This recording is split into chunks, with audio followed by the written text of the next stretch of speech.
ده موثقا نصوص شموع وصدقة إن شاء الله إبلغ التأثير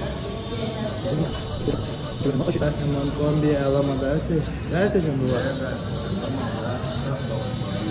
نصوص قواه ولا لا يمكن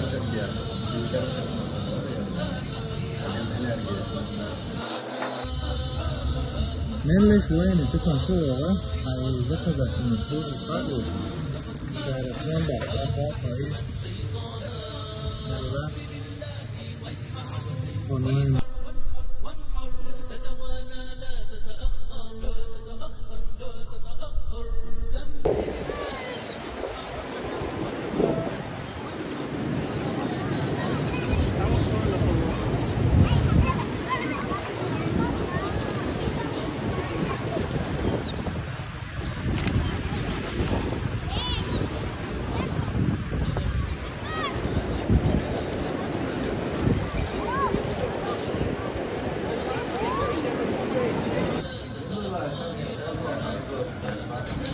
هو قاعد الغرار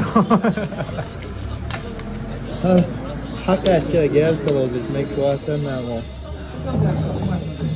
او طريقة خمس